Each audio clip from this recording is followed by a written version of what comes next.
히브리서 9장 10절에서 22절. 이런 것은 먹고 마시는 것과 여러 가지 씻는 것과 함께 육체의 예법일 뿐이며 개혁할 때까지 맡겨둔 것이니라.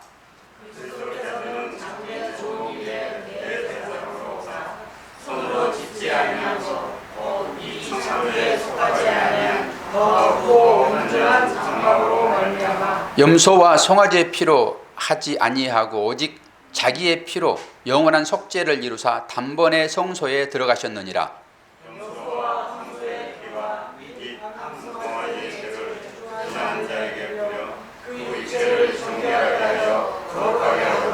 하물며 영원하신 성령으로 말미암아 흠없는 자기를 하나님께 드린 그리스도의 피가 어찌 너희 양심을 죽은 행실에서 깨끗하게 하고 살아계신 하나님을 섬기게 하지 못하겠느냐. 이로 말미암아 그는 새 언약의 중보자시니 이는 첫 언약 때에 로마 죄에서 공명하고 주사 부르심을 입은 자로 하여금 영원한 기업의 약속을 얻게 하려 하십니다. 유언은 유언한 자가 죽어야 되나니 유언은 그 사람이 죽어야 이루어지지 유언한 자가 살아있는 동안에는 그를 없느니라. 이러므로 첫 언약도 피 없이 세운 것이 아니니 모세가 율법대로 모든 계명을 온 백성에게 말하는데 송아지와 염소의 피 및 물과 붉은 양털과 우슬초를 취하여 그 두루마리와 온 백성에게 부이며 이르되 이는 하나님이 너희에게 명하신 언약의 피라 하고 또한 이와 같이 피를 장막과 섬기는 일에 쓰는 모든 그릇에 뿌립니다. 같이 읽습니다. 율법을 따라 그의 모든 물건이 피로써 정결하게 되나니 피 흘림이 없은즉 죄 사함이 없느니라. 아멘. 오늘 설교 제목은 새 언약의 중보자. 계속 지금 같은 주제 같은 거잖아요, 설교가. 그러니까 설교를 준비한 사람도 조금 물론 거룩한 하나님 말씀을 전달하는 것이지만은 조금 지루한 그런 감이 없을 수 없어요, 설교자도. 이제 그때마다 저는 다시 한번 마음을 다잡고 기도로 이제 그걸 이겨내지요. 계속 같은 어떤 의미의 설교 말씀이잖아요. 듣는 여러분도 아마 그럴 거다 생각을 하는데 오늘 또 의미가 또 그러잖아요. 새 언약, 옛 언약, 그리고 중보자. 그래서 성경은 그 얘기만 지금 하고 있으니까 이걸 뭐 다 제껴버리고 다른 얘기는 할 수 없죠. 성경 안에서 말씀하시는 그 말씀을 전하는 것이 사도이고 선지자인 것이잖아요. 오늘 또 우리가 새 언약의 중보자가 어떤 분인지를 잘 보셔야 되겠죠. 성경은 다른 얘기를 하지 않아요. 예수 그리스도가 어떤 분인가만 얘기를 해요. 그리고 그분이 우리와 어떤 관계인가, 나는 어떻게 해서 구원받았는가, 이걸 보는 거잖아요. 여러분이 이 시간에 구도자로 예배 드리는 게 아니잖아요. 거듭난 자, 구원받은 자로 하나님께 감사 예배로 드리는 것이지 구도자 예배는 아닙니다. 그러니까 우리는 예수 그리스도가 어떻게 우리를 사랑했는지를 다양한 방법으로 이제 보게 되는 거잖아요. 우리가 9절에 이 말씀이, 설교는 제가 안 했지만은 말씀을 보게 되면은 뭐라고 얘기하고 있지요? 이 장막은 현재까지의 비운이 그러잖아요. 지난 주일날 장막 설교를 여러분들이 보셨잖아요. 그러니까 성막 세미나를 어떤 사람은 합니다. 그리고 성막 세미나 할 때 많은 사람들이 몰려들거든요. 거기에 그리스도의 그 진리가 그대로 녹아있기 때문에 그래요. 하나하나를 풀어내면서 거기에서 여기도 그리스도가 있네, 여기도 그리스도가 있네, 그렇게 보는 거지요. 성막이 그런 거잖아요. 지난번에 여러분이 성막을 통해서 나의 신앙의 정체성도 한번 점검해 볼 수 있었고, 그리고 우리가 어디에 들어와서 예배 드리는지, 지금 하나님과 만남의 어떤 거룩한 임재의 상징적으로 예배를 드리고 있는지, 안 그러면은 뜰에서 그냥 제사만 열심히 드리고 있는 예배인지를 한번 보자, 그렇게 말씀을 드렸습니다. 그러면서 오늘 뭐라고 그래요? 현재까지의 비유다 이런 거잖아요. 장막이. 그러니까 장막은 비유로 말씀해 주고 있어요. 그러면 그 장막은 누구를 지금 나타내고 있죠? 예수 그리스도요. 예수 그리스도를 이제 보시면 되지요. 성경은 예수 그리스도만 말하고 있는 것입니다. 그렇게 깨달을 때 주 예수를 믿으라 그리하면 너와 내 집이 구원을 얻으리라, 이 말도 이해가 되는 거죠. 많은 종교가 하나님을 믿습니다. 기독교도 하나님을 믿고 유대교도 하나님을 믿고 그리고 이슬람도 하나님을 믿습니다. 그런데 왜 굳이 주 예수를 믿으라 그러냐고요. 기독교 외에 하나님이 있는 종교, 불교도 이름만 바꿨을 따름이지 그들이 찾는 것은 하나님이에요. 하나님을 믿어서는 구원이 없습니다. 유대교가 하나님을 믿었잖아요. 그들은 예수 그리스도를 믿지 않지요. 여기에 이제 문제가 되는 것입니다. 그래서 예수 그리스도를 여러분이 믿어야지만이 하나님의 나라에 가게 되는 것이고, 그럼 어디에서 예수 그리스도를 우리가 발견할 수 있는가? 성경은 계속 그 얘기를 우리에게 하고 있지요. 그러면서 뭐라고 얘기를 하고 있습니까? 10절에 보니까 육체의 예법일 뿐이며 개혁할 때까지 맡겨두었다. 그렇지요? 율법은 뭐라고요? 개혁할 때까지 맡겨둔 것이라 그럽니다. 개혁할 때까지, 개혁의 때까지, 이것은 새 질서를 의미합니다. 새 질서. 그러니까 새로운 질서가 오게 되면은 옛 질서는 폐해지는 거다, 그런 거잖아요. 그러니까 유대인들이 따랐던 모든 예배 행위, 그것을 제사의 행위라고 하잖아요. 그것은 그림자로 모형으로 주어진 것이기 때문에 원형이 오게 되면 그건 폐해져야 된다라고 하는 거죠. 그래서 원형이 오게 되면 그림자는 사라지는 게 맞지요.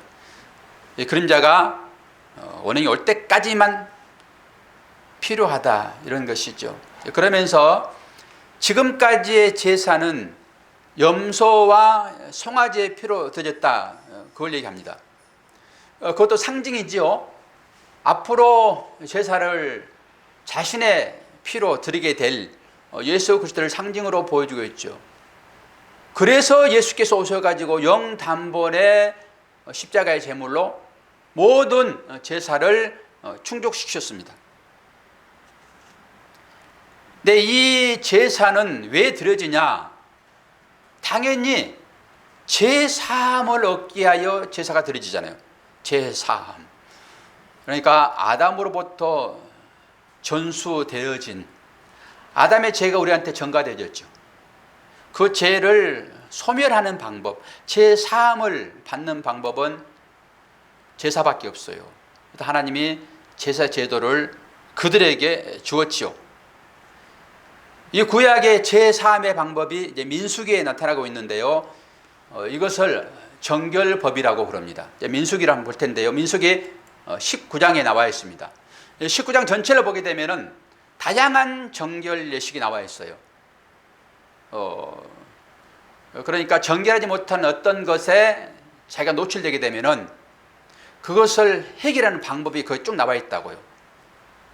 민수기 19장 12절에서 13절의 말씀을 보니까 사람의 시체를 만진 자는 이래 동안 부정하리니 그는 첫째 날과 일곱째 날에 잿물로 자신을 정결하게 할 것이라. 그리하면 정하려니와 셋째 날과 일곱째 날에 자신을 정결하게 하지 아니하면 그냥 부정하니, 누구든지 죽은 사람의 시체를 만지고 자신을 정결하게 하지 아니하는 자는 여호와의 성막을 더럽힘이라. 그가 이스라엘에서 끊어질 것은 정결하게 하는 물을 그에게 뿌리지 아니하므로 깨끗하게 되지 못하고 그 부정함이 그대로 있음이라. 이게 정결 예식입니다. 이게 율법으로 다 정해준 거예요. 여기 보세요. 시체를 만지는 사람은 어때요? 부정하게 된다라고 하잖아요. 그러면 우리가 여리고로 내려가는 사마리아 사람의 예를 우리가 들 수 있죠. 거기에 이제 제사장도 지나가고 서기관도 지나가고 그러는데 그들은 이 죽어가는 자를 돌보지 않았잖아요. 근데 이거 보면은 충분히 이해할 수 있습니다. 그들은 1년에 한두 번 정도 제사를 지내거든요. 근데 그 제사, 예루살렘으로 올라가는 그 노중에 죽은 사람 같은, 죽었다고 보는 거죠, 뭐. 그러면 그들이 자기의 직무가 분명하게 제사 드리는 것인데 그 제사를 포기하고 그 사람을 도울 수 있습니까? 그런 의미로 그들은 그들을 돕지 않았어요. 나쁘다고만 볼 수 없습니다, 그게. 초점이 거기에 있는 게 아니기 때문에 그래요. 이게 정결이 부정되는 거잖아요. 그러면 이들은 다시 제사를 드리고 정결 예식을 통해서 다시 제사를 드린단 말입니다. 1년에 한 번씩, 한 번 있는 그 일을, 그 사소한 일에, 그들은 사소한 일이라고 보는 거죠. 그런 의미가 거기에 있어요. 이게 이제 정결 예식입니다. 근데 다양한 그런 정결의 법이 있어요. 예수님도 구약의 삶을 사셨습니다. 예수님이 십자가를 지시면서 신약을 넘어온 것이지 예수님 태어나서 신약이 된 게 아니에요. 그 기점은 십자가입니다. 예수님도 율법을 철저하게 지키셨습니다. 그리고 그 중에 하나가 뭐 음식을 먹을 때 손 씻는 거예요. 이게 정결예식입니다. 그러니까 너희들은 뭐 먹을 때 왜 손을 씻지 않니? 이렇게 트집 담는 거예요. 그리고 가나의 혼인잔치에도 물 항아리가 6개 있었잖아요. 그건 뭘 의미하는 거죠? 정결예식에 쓰는 물 항아리예요, 그게. 이스라엘 사람들은 철저하게 이 정결예식을 아주 중요하게 생각을 했어요. 아이를 낳는 것도 이 정결예식에 포함되는 것입니다. 아이 낳는 것도 부정하다 그래보는 것입니다. 일주일 동안 남자아이를 낳든지 여자아이를 낳든지 일주일 동안 부정합니다. 그리고 남자아이를 낳게 되면은 그 산열이 33일 지나야지만 없어집니다. 성경이 그걸 그대로 얘기하고 있어요. 레위기 19장에. 그리고 여자아이는 66일이요. 배요, 배. 거기에 영적인 의미가 다 들어있어요.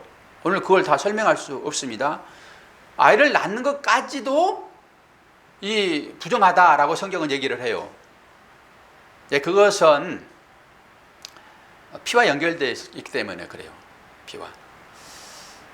그래서 출혈이 있는 혈류병 여인이, 제가 그 얘기도 한번 해드렸죠. 그걸 고쳐주신 주님이, 그 생명을 땅에 쏟는 의미가 거기에 있어요. 그런 의미입니다, 다. 그러니까 단순히 그냥 어떤 사안이 있는 것이 아니라 그것이 갖고 있는, 내포하고 있는 이 영적인 의미가 있다고요. 그래서 그건 중요해요. 그런 것들도 정결 예식이에요. 여기 민수기의 이 얘기도 지금 이게 물을 그에게 뿌림으로 깨끗하게 되거든요. 이때 뭘 하냐 그러면은 붉은 암송아지를 잡아서 태웁니다. 그리고 거기에다가 백향목과 오술초와 홍색실을 넣습니다. 이건 전부 다 제사의 어떤 의미가 다 있죠. 이게 백향목이나 뭐 홍색실이나 뭐 청색실이나 오술초나 다 이게 제사함과 관계되어 있어요. 거기다 넣어가지고 이걸 태우게 되면 재가 남잖아요. 그러면 그 재를 물에 풀어가지고 이걸 뿌립니다. 그러면 이제 정결하다 그러죠. 예수님께서도 그러죠. 무등병을 고치시고 제사장한테 가가지고 보이라 그러잖아요. 이게 정결과 관계되어 있습니다. 이게 제사장이 이건 깨끗해요 라고 선을 하면은 이건 깨끗해지는 것입니다. 이게 정결 예식이 그만큼 중요하다고요. 이제 제사함과 전부 연결되어 있지요. 그래서 그리스도가 자기 백성을 위하여 이 모든 것들을 다 이루어 버렸습니다. 구속을 끝냈다라고 하는 것이죠. 구속은 무슨 말이죠? 구속하다, 그 말은 속전을 지불하다 이런 거죠. 속전. 지난번에 말씀드렸죠. 속전. 종이 되었는데 그 종을 사오려고 그러면은 돈을 지불해야 돼요. 돈을. 그 금액을. 이게 속전이라고요. 그러니까 종 노릇하는 사람을 해방시킨다는 의미가 거기에 들어있어요. 우리를 하나님께서 구속했다라고 하는 것은 속전을 지불하고 우리를 구속하는 거지요. 그러면 우리를 죄에서 구원하신 그 속전은 누구겠습니까? 예수 그리스도시죠. 그래서 예수 그리스도가 은 30냥에 팔려가는 거예요. 그 당시에 은 30냥은 종의 몸값이었습니다. 종의 몸값. 그래서 우리를 해방시키는 거예요. 요한복음 8장 36절에 그 얘기를 하고 있죠. 지금 요한복음 8장 36절. 그러므로 아들이 너희를 자유롭게 하면 너희가 참으로 자유로우리라. 참 자유는 누구로부터 선포되어집니까? 아들이요. 예수 그리스도가 너는 자유야. 그럴 때만 여러분 자유예요. 그러니까 예수 그리스도 밖에 있는 것을 자유라고 보지 않아요. 그런데 인간사에서 우리는 구속되고 싶지 않거든요. 구속되지 않는 것을 자유라고 그래요. 성경과는 전혀 다른 얘기인 거예요. 성경이 말하는 자유는 예수 그리스도가 너는 자유야. 그럴 때 자유라고요. 그럼에도 불구하고 자유를 누리지 못하게 되면 이게 불신앙입니다. 그래 가늠하다 현장에서 들킨 그 여인이 예수님으로부터 어떤 선포를 받습니까? 내가 너에게 죄를 묻지 않겠다 이런 거잖아요. 그러면서 다시는 죄 짓지 마라 그러니까 그러면 옛날에 지었던 죄를 다시 짓지 마라고 그런가? 그런 얘기인가요? 그런 얘기 아닙니다, 여러분. 그럼 뭐예요? 내가 한 번 너에게 죄 없다라고 했으면은 다른 사람이 너에게 어떤 말을 할지라도 그 말에 현혹들지 마 이거예요. 여러분들은 주님이 지금 영단번에 여러분의 죄를 완벽하게 소멸 해서 여러분들을 죄에서 풀어냈잖아요. 값으로 산 자 되었어요, 여러분이. 근데 여러분은 살면서 어떤 죄를 짓게 되면은 죄책감이 생기잖아요. 그러지 말아라고 하는 거예요. 물론 자신으로부터도 죄책감을 느끼지만 다른 사람으로부터도 판단하는 그것으로 인해서 내가 너희를 자유롭다 했는데 거기 구속되지 마라 이런 거예요. 그러니까 이게 얼마나 중요한 일들입니까 이게. 그 죄에서 우리를 풀어냈다라고 하는 것이죠. 그리스도인이 가진 자유를 어떤 것이라고 여러분 생각하십니까? 첫째는 율법 차원에서의 자유예요. 율법의 저주에서 구속받은 상태. 예수 그리스도가 십자가를 통해 가지고 자기를 제물로 드리기 전까지는 계속적인 제사가 일어났잖아요. 그것은 죄가 존재한다라고 하는 의미인 것이잖아요. 제사가 계속 드려진다라고 하는 것은 죄가 있다 그런 거죠. 그런데 주님이 한 번에 그 제사를 다 끝냈다고요. 그런데 여러분이 그 번제를 드리는 방법으로 뜰에서 계속 제사를 드리게 되면 이걸 희생제사다 그래요. 누군가가 희생되어지는 제사. 그런 마음으로 제사를 드리게 되면 어떤 결과가 찾아오지요? 계속 중복해서 여러분들에게 말씀을 드리는 것은 이게 너무 중요하기 때문에 그래요. 그런 제사를 드리게 되면 자꾸 주님이 십자가에서 내려오셔야 돼요. 주님이 계속 희생 제물이 되셔야 한다고요. 왜요? 제사는 제물이 필요하니까. 그런데 이 제사는 완벽하게 끝냈는데도 불구하고 여러분이 제물을 드리는 심정으로 예배를 드리게 되면 주님 다시 죽으세요. 그런 결론이 도출한다고요. 그래서 희생제사의 의미를 우리가 잘 새겨야 돼요. 두 번째, 율법의 저주에서 구속받은 사실 때문에 죄의 권세로부터 체험적인 자유를 누리게 됩니다. 체험적인 자유는 어떤 것인가요? 복음으로 인해서 진리 인식이 오게 되면은 나는 죄에서 해방되었네라고 하는 자유가 온단 말이에요. 실제 그런 체험을 하게 돼 있어요. 바울이 그런 것처럼. 여러분의 삶 가운데서 나는 진정한 거듭난 자야라고 하는 자유로움이 찾아오지 않게 되면은 예수님이 제사의 의미를 정확하게 여러분이 아직 감지를 안 하고 있는 거예요. 제사의 의미를 제대로 안다 하게 되면은 이런 체험적인 자유를 누리게 된다고요.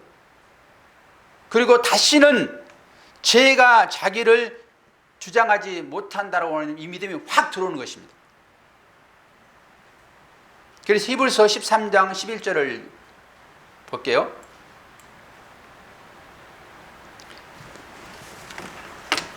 히브리서 13장 3장 11절을 찾아봅시다.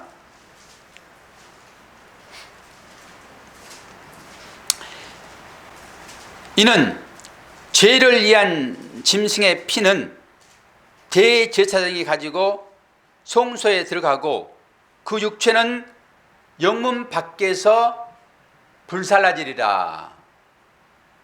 이게 지금 무슨 말이죠? 이는 죄를 위한 짐승의 피는 대제사장이 가지고 성소에 들어가고 그 육체는 성문 밖에서 불사름이라. 이게 예수 그리스도의 십자가의 사건이잖아요. 옛날 제사와 예수님의 십자가의 사건과 결합되어 있는 상태입니다. 그러니까 피로 모든 제사가 다 깨끗하게 용서가 다 되어지고 그의 몸은 지금 영문 밖에서 불살라진다고. 이게 성도의 삶입니다. 성도의 삶, 영문 밖에서의 삶, 이게 십자가인 것이죠. 이 모든 것들은 다 그리스도를 상징하고 있습니다. 예수 그리스도의 피는 지성소를 여는 열쇠와 같은 거죠. 지난번에 우리가 그림을 보면서 봤잖아요. 지성소로 들어가는데 그것을 막는 것이 휘장이었고, 그 휘장은 십자가에서 예수님께서 돌아가실 때 모든 것을 다 이루실 때 휘장이 위에서부터 갈라지잖아요. 이게 열쇠의 의미죠. 그러니까 예수 그리스도의 피는 지성소의 문을 여는 열쇠예요. 그리고 우리를 노예 가운데서 건져주시는 속전이며, 속전 아시죠? 저주에서 해방시켜 하나님께 가까이 나아가게 하는 속량물이라고요. 누가요? 예수님이 속량물 되었다라고 하는 것이죠. 그뿐 아니라 죽음과 죄로부터 우리를 구별시키십니다. 그리고 그 피로써 우리의 옷을 깨끗하게 씻어주십니다. 우리 계시록을 통해서 이 부분이 어떤 의미인지 잘 보셨지요. 그리스도께서는 우리를 율법과 죄의 멍에에서 구원하셨습니다. 이때 여러분이 어떤 반응이 있어야 되냐 그러면, 저는 원고에다 뭐라고 썼냐 그러면 할렐루야.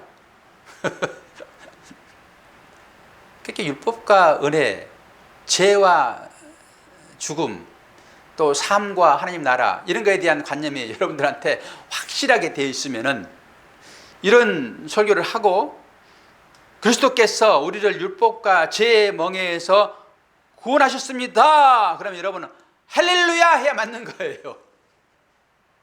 저는 원고를 쓸 때 할렐루야 해놓고 느낌표를 착착 써놨는데, 자, 15절과 오늘 22절 중심으로 설교합니다. 설교가 그렇게 길지는 않을 것입니다. 15절에 나와 있는 말씀을 한번 볼까요? 9장 15절. 9장 15절 보니까 이로 말미암아 그는 새 언약의 중보자이시니 이는 첫 언약 때에 범한 죄에서 속량하려고 죽으사 부르심을 입은 자로 하여금 영원한 기업의 약속을 얻게 하려 하심이라. 여기에 중심되는 말이 뭐죠? 오늘 여기에서 이제 제목이 뽑아진 건데요. 새 언약의 중보자. 새 언약의 중보자. 중보자는 쌍방 사이에 서는 거잖아요. 우리가 지난번에 8장에서 이거 한번 다뤘습니다. 그리고 일본과 한국의 관계, 이 갈등의 관계를 해결하는 중보자가 이제 예를 들어서 미국이지 않겠는가, 이렇게 얘기를 해서 이 얘기를 좀 했는데, 이 중보자의 역할을 감당하려면은 이 두 가지 일이 요청이 되는데, 첫째, 그는 쌍방으로 멀리 떨어지게 한 것이 무엇인지를 알아야 돼요. 그러니까 우리는 하나님과 인간의 관계인 것이잖아요. 이게 간극이 넘어 지금 떨어져 있는 것이죠. 이것을 성경은 구렁이라고 해요. 이 구렁은 누구도 건들 수 없어요. 그러니까 이 관계 가운데 선 자를 중보자라고 얘기를 하지요. 그래서 이 떨어져 있는 이 원인을 알고 이것을 제거시킬 수 있는 능력이 있어야 돼요. 중보자는. 그리고 이 적대감의 원인을 분명하게 깨닫고 그것을 소멸할 수 있는 이런 자가 중보자예요. 또 둘째는 그리스도께서는 하나님의 영광과 부합하는 방식으로 이 모든 것들을 실제로 전달하는 권한을 확보하셔야 돼요. 이 말이 글로 써놨기 때문에 어려운 말 같지만 이런 거지요. 그러니까 적대감을 없애주는 것이 중보자인데, 적대감은 없애면 됩니까? 예수 그리스도는 신적인 어떤 권위를 가지고 있잖아요. 그리고 인간의 본성을 그대로 가지고 있죠. 그래서 중보자예요. 우리는 중보자가 될 수 없지요. 그럼 중보자는 사이를 이제 가깝게 해주는 거잖아요. 그러면 죄 가운데 있는 이 인간을 하나님의 형상으로 회복시키는 그 역할을 하려고 그러면은 죄를 없애야 되는 거예요. 그래서 죄 없애는 것을 주님이 제물이 되신 것이죠. 주님만이 그 일을 할 수 있잖아요. 그래서 중보자예요. 또 그리고 중보자는 어떤 신적인 권위, 여러분 정권대사라는 말 들어보셨죠? 정권대사. 생전 처음 들어보세요? 모든 권위를 다 위임받은, 그러니까 대통령으로부터 위임받고 어떤 나라와 이렇게 화해를 할 때 그걸 정권대사라고 그럽니다. 그런데 지금은 뭐 톱단 방식 해가지고 직접 자기들끼리 얘기를 해버리지만 옛날에는 전부 다 중간에서 역할을 다 했습니다. 그리고 얘기하다가 잠깐 휴식합시다. 그거 전화하잖아요. 어디로 전화하겠습니까? 대통령에게 전화를 하죠. 물어보는 거예요. 이거 이렇게 할까요? 오케이. 그러면 이제 하는 거고, 너 하면 안 하는 거예요. 그러나 정권대사는 이 대통령으로부터 위임받은 것입니다. 그래가지고 자기가 결정한 것이 대통령의 사인 나는 거 똑같아요. 그러니까 그 정도의 어떤 임을 받은 자여야지만이 중보자가 될 수 있어요. 그럼 예수님이 누구세요? 하나님이시잖아요. 그러니까 하나님께서 주시는 그 권위를 가지고 주님은 그 일을 하실 수가 있어요. 그래서 하나님과 죄된 인간의 그 사이를 좁혀주는 중재자의 역할, 이게 중보자예요. 누구만이 하실 수 있다고요? 예수님만이요. 예수님만이 그 일을 할 수 있어요. 그러니까 예수님 우리가 믿지 않고서는 하나님과 절대 연합될 수 없다니까요. 그래서 예수님이 길이에요. 야곱이 잠을 자고 하늘에서 연결되어지는 뭔가를 보잖아요. 뭘 보죠? 사닥다리를 보잖아요. 그 사닥다리를 보는데 그 천사들이 오르락 내리락 한다고 성경에 기록되어 있잖아요. 그러면 그 사닥다리는 이 땅과 하늘을 연결시켜주는 어떤 것이잖아요. 그럼 그 사닥다리는 누구를 예표하고 있을까요? 예수님. 제가 물어보면 무조건 예수님 그러면 딱 맞아요. 설명하시오. 그러면은 목사님 다 하시면서 그러세요? 그렇게 하면 되는 거예요. 그 사닥다리가 바로 예수님 역할을 하고 있다고요. 성경은 전부 다 중재자인 예수 그리스도가 하나님과 죄된 인간들을 어떻게 연결시켜서 우리가 하나님 나라의 백성이 됐는가를 얘기해 준다고요. 아니 우리가 하나님 나라의 백성으로서 이 땅에 살고 있는데 어떻게 되어 있는지는 여러분들이 아셔야 되잖아요. 그래야 확신 있게 하나님을 믿고 어려움이 있게 되더라도 중보자로서 주님이 우리의 모든 죄를 다 감당하셨지. 그리고 그런 것에서 여러분이 벗어날 수 있어야 되는 거예요. 여기 중보자는 창세기 43장에 보게 되면은 한 사건이 나타나는데요. 이것도 똑같이 그 얘기를 하고 있는 거예요. 창세기 43장 8, 9절 보니까 유다가 그의 아버지 이스라엘에게 이르되 저 아이를 나와 함께 보내시면 우리가 곧 가리니 그러면 우리와 아버지와 우리 어린 아이들이 다 죽고 다 살고 죽지 아니하리라.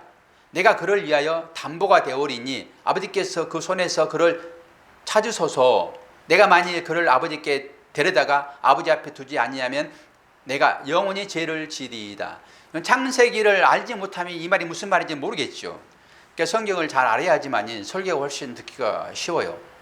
저는 다른 예화를 들지 아니하고 주로 말씀을 가지고 예화를 드니까, 이 얘기는 지금 이스라엘 백성들이 애굽에 가가지고 식량을 구하는 장면이잖아요. 요셉이 총리 대신으로 곡식을 나눠주는 자인데, 지금 요셉이 베냐민을 데려오라고 하는 장면이에요. 그래야지 내가 곡식을 주겠다. 그런데 이 야곱이 주나요? 요셉이 잃어버렸지. 마지막에 베냐민까지 데리고 가면은 내가 어떻게 사냐. 근데 유다가 지금 가면서 그 얘기를 하는 거예요. 내가 만약에 베냐민을 데려오지 않으면은 대신 나를 담보로 당신한테, 아버지에게 잡히겠습니다. 이런 거잖아요. 생명. 이 얘기가 단순한 얘기가 아니고 예수 그리스도를 상징적으로 이게 또 보여주고 있어요. 그래서 예수 그리스도는 유다의 자손으로 오는 것입니다. 그래서 성경을 이런 관점으로 보지 않으면 성경이 이야기책으로 끝나버려요. 그러고 이 사람들이 대단한 일을 했네, 그 정도로 보고 만다고요. 전부 다 예수 그리스도를 지금 얘기를 하고 있어요. 그런데 중보자의 사명은 어떻게 나타납니까? 죽음으로 나타납니다. 그러니까 우리가 중보 기도한다라고 하는 그 의미는 나의 생명을 바치는 각오로서 기도한다, 이런 의미예요. 그리고 중보자는 상대가 진 빚을 내 빚으로 이렇게 생각하는 것입니다. 그래서 상대가 빚을 졌다, 그러면 그 빚을 갚아주는 게 중보자잖아요. 그 빚이 내 빚이 되는 거예요. 그러니까 예수님께서 중보자의 역할을 하는 것은 우리가 가지고 있는 이 죄악, 이 죄악을 주님이 대신 감당했다, 이런 거잖아요. 너무 쉽지 않아요, 여러분, 설교가. 그러면 십자가를 통해서만 구원이 이루어지는데, 그럼 십자가 이전에 그 사람들은 어떻게 살았는가, 이런 질문이 들지 않아요? 나로 말미암지 않고는 아버지께 올 자가 없다라고 딱 정해놨잖아요. 그러면 십자가는 곧 그리스도를 상징하니까 그 전에 사람들은 어떻게 구원받았을까? 즉 구약에 있는 사람들은 어떻게 구원받았을까? 그리고 앞으로 그 십자가를 보지 않았던 우리와 앞으로 태어나게 될 그 세대는 어떻게 구원받을까? 이것을 소급 적용이라고 그래요. 소급 적용. 그러니까 구약에서 구약 사람들이 그리스도의 그림자를 봤잖아요. 어디서 봤어요? 제사를 통해서 봤죠. 그걸 소급 적용하는 거예요. 그래서 그들도 구원을 받고 앞으로 태어나게 될 모든 사람도 그 소급 적용에 의해서 구원을 받는 거예요. 로마서 3장 25절을 봅니다.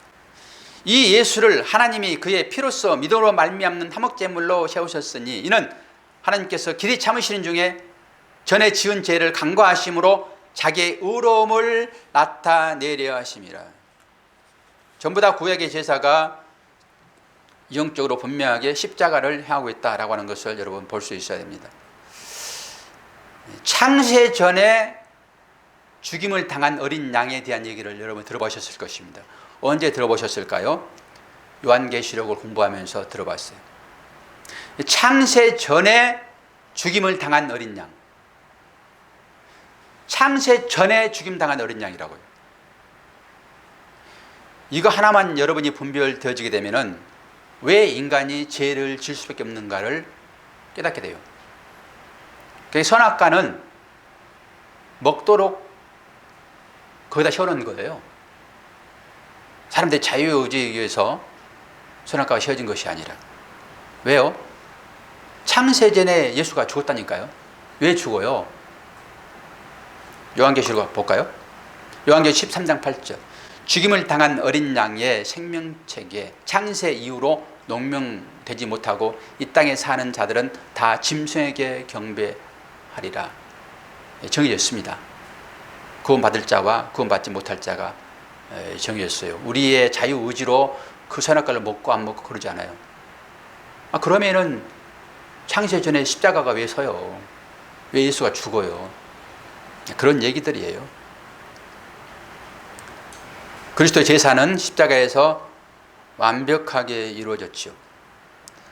제사라고 하는 것은 율법의 저주가 죄를 지은 자들에게 즉각 집행되지 않도록 제도로서 주어진 게 제사예요. 하나님의 성품은 무엇과 무엇이죠? 하나님의 성품 두 가지. 사랑과 공의예요. 이거는 절대 없앨 수 없어요. 공의는 어떤 거예요? 지은 대로 갚는 거예요. 사랑은 다 덮어주는 것이고요. 그러니까 이 공의를 완벽하게 하나님의 마음에 들도록 이루어져야 돼요. 그러니까 그 공의를 누가 이루십니까? 예수님이 이루시잖아요. 공의는 죄의 싹은 사망이다라고 하는 거잖아요. 죄를 지으면 죽는다 이런 거잖아요. 근데 사람이 죄를 지었죠. 이건 죄를 지었기 때문에 사람은 죽어야 되는 거죠. 그래서 우리가 죽을 수밖에 없어요. 그게 하나님의 공의예요. 그러니까 그 공의가 완벽하게 이루어지지 않으면 안 되는 거죠. 주님이 그 하나님의 공의를 만족시키신 분이 주님이세요. 이게 십자가라고요. 그런데 이 구원이라고 하는 것이 어떻게 일어나는가를 한 번만 설명하고 설교를 마칠게요. 구원은 즉 사망과 생명은 십자가를 기점으로 나눠지는 것입니다. 십자가를 기점으로. 근데 십자가가 설 때 두 개의 십자가가 양쪽에 서잖아요. 성경은 그걸 행악자라고 그래요. 행악자는 뭐 강도 이런 의미가 있는 거죠. 그래서 두 강도라고 얘기를 하죠. 근데 그 사람들이 성경이 뭘 했다 안 했다 얘기하잖아요. 그냥 행악자라고 얘기해요. 그것은 우리가 행악자인 거예요. 그 사람이 나빠서 그런 것이 아니라 너희들은 다 행악자야. 그리고 주님이 가운데 서는데 십자가 위에서 그들이 뭘 해서 구원을 받아요? 한 사람만 구원받습니다. 여기에 구원의 핵심이 들어있어요. 구원이라고 하는 것은 어떤 율법의 제사의 제도를 통해서 사람들의 어떤 행위를 통해서 구원되는 게 아니다라고 하는 것을 그 십자가 세계를 통해서 정확하게 얘기를 하고 있어요. 한 사람은 이렇게 얘기를 하죠. 당신도 여기서 내려가고 나도 내려가서 우리 같이 살자 이렇게 얘기해요. 이게 맞는 거예요. 이게 세상 사람들이 생각하는 삶이에요. 이게 구원이잖아요. 그 구원이라고 하는 것은 현상에서 벗어나는 것. 여러분이 그 현상에서 벗어나도록 계속 기도하잖아요. 이게 구원이에요. 이게 복음입니다. 고난 가운데서 그 고난을 벗어나는 게 복음이잖아요. 그런데 한 강도는, 한 행악자는 당신의 나라에 임할 때 내 영혼을 부탁합니다. 이걸로 끝내요. 이게 맞는 말이에요? 아니 예수가 지금 십자가에서 그 못을 다 뽑고 그냥 내려와가지고 그런 상황으로 해야지만이 자기가 구원받는 것이지. 이래야 구원이잖아요. 그런데 한 강도는 그대로 못 박힌 상태로 있는 그 자체를 믿어버리는 거예요. 예수가 누군지를 거기서 봐버리는 것입니다. 구원이라고 하는 것은 지금 당장 이 십자가에서 내려가는 게 구원이 아니라 다른 의미다라고 하는 것을 이 십자가는 얘기를 하고 있다고요. 그리고 다른 얘기를 하지 않아요. 우리의 성도의 삶이라고 하는 것이 바로 거기에 그대로 나타나야 돼요.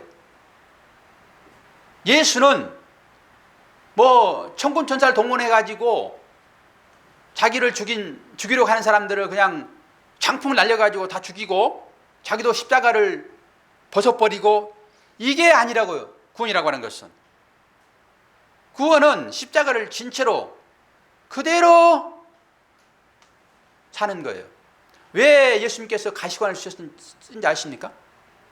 왜 예수님께서 손과 발을 못 박은지 아십니까? 이 손과 발에 못 박힌 것하고 가시관하고 똑같은 의미가 있어요. 손과 발은 이제는 너의 힘과 너의 의지로, 너의 손 놀림으로, 너의 발걸음으로 너희는 살지 못해. 이 의미가 있다고요. 십자가에. 우리는 예수의 삶을 살아야 되잖아요. 머리의 가시관도 그 못하고 똑같다 하게 되면 이제는 너희 생각 다 내려놔, 이런 것입니다.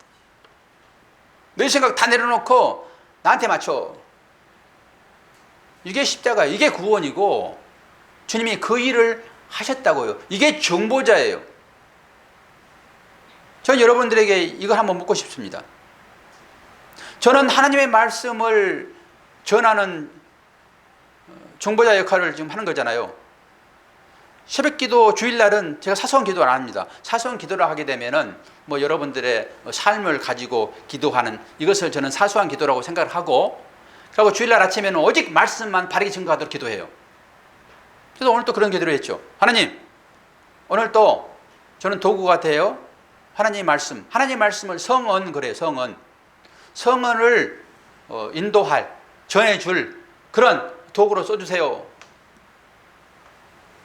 여러분들에게 한번 묻고 싶은 것은, 여러분도 하나님의 말씀을 운반하는 그런 사람으로 쓰임받기를 원하십니까?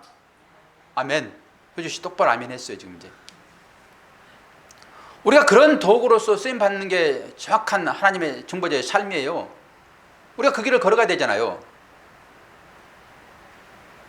그렇게 기도를 했더니 무슨 생각이 들어온지 아십니까? 생각이 들어올 때 말씀을 받았다, 저는 그렇게 생각을 해요. 말씀이 무슨 뚝 떨어집니까? 가슴을 타고 들어오는 것이지. 그런데 그 중보자의 삶이라고 하는 것은, 즉 말씀을 다른 사람들에게 전달해주는 매체로서의 삶이라고 하는 것은 전도의 삶인데, 그 전도의 삶이 어떤 것인가를 보자고요.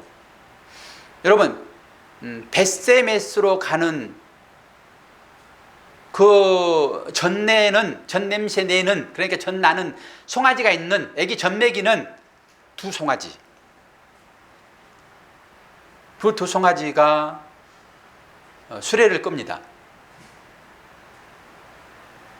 그리고 그 위에는 법궤가 실려 있고, 또 그걸 그 재앙을 달래기 위하여 뭐 금, 지, 뭐 독조 이렇게 실려 있어요. 여러분 성경을 이제 보시면 그 얘기는 알아요. 그러면서 말씀을 운반하는 그것은 앞에서 그 어린 아이를 띄워놓고 끌고 가는 송아지, 그리고 또한 도구로서 수레예요. 수레를 끌고 가잖아요. 그게 실려가지고. 그러면 앞에 간 그 송아지는 누구를 상징하죠? 무조건 예수님 그러면 된다니까. 효주씨, 이건 잘 들어야 돼. 다른 사람 내가 입 안 봤어요. 효주씨 봤다고 지금. 그럼 앞에 끌려간 그 송아지는 누구를 상징하냐 그러면 예수님을 상징해요. 그리고 우리는 또 그 말씀을 등에 지고 끌려가는 뭐예요? 수레. 말씀을 전하는 자 되고 싶은 거잖아요. 여러분 다 동의하셨습니다, 지금. 그러면은 그 끝이 어떻게 되죠? 예? 예?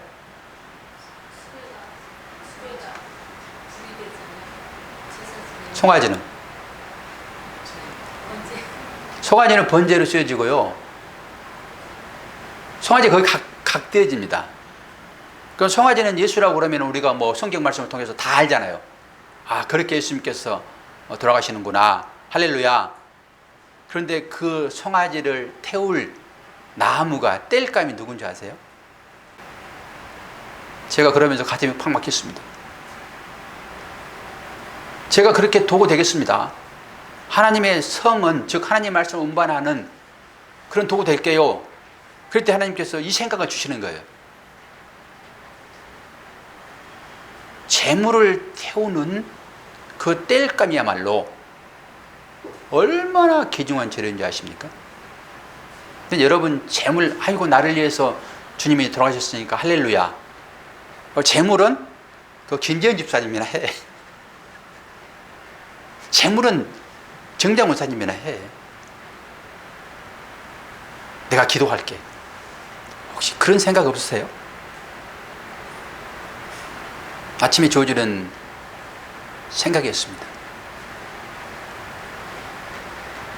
여러분이 주님이 살았던 그 중보자의 삶이라는 것이 막연하게 느껴질 때마다 벳세메스로 가는 그 소를 생각하십시오. 그리고 어떻게 제사의 제물 대신 주님을 태우는 그 도구로 내가 거기에 땔감으로 되는가? 이게 아무나 할 일입니까? 이삭이 왜 땔감을 자기가 지고 가세요? 이삭이 예수 그리스도를 그대로 보여주고 있어요. 그게 십자가입니다. 예수님이 십자가를 왜 져요? 그게 땔감이라니까요. 그러니까 구약의 이 제사는 정확하게 신약을 예표하고 있어요. 성도의 삶이라고 하는 것은 그와 똑같아요. 이걸 떠나서는 성도의 삶이 없어요. 그래서 여러분 속전으로 사신 분인 거예요. 그런데 어떻게 나를 주장할 수 있냐고요. 나를. 이 의미를 깨닫게 되면은 예배가 소홀해질 수 있어요?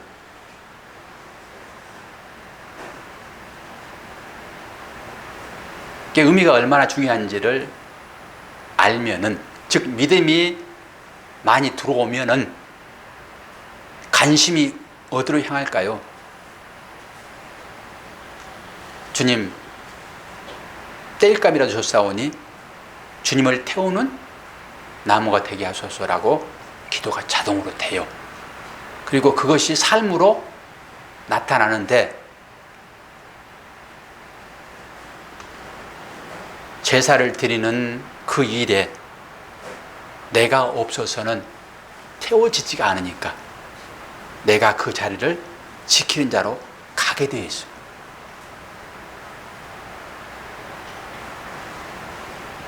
너무 여기에 구속되지 마시고,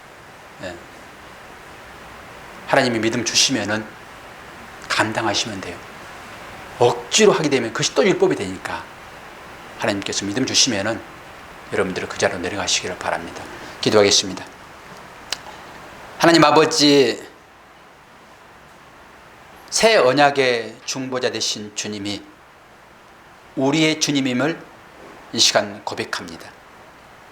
그 주님의 삶의 발자취를 따라가는 것이 성도의 삶이며 제자들의 삶인 것을 다시 한번 고백하며 다짐합니다. 비록 우리는 세상적인 것에 많이 유혹되어 넘어가기는 하지만은 그때라도 불현듯 이 말씀이 생각나게 도와주시고 주님이 이끄시는 대로 다시 한번 다람쥐라는 삶이 우리의 삶이 될 수 있도록 인도하여 주옵소서. 예수 그리스도 이름으로 기도하옵나이다. 아멘.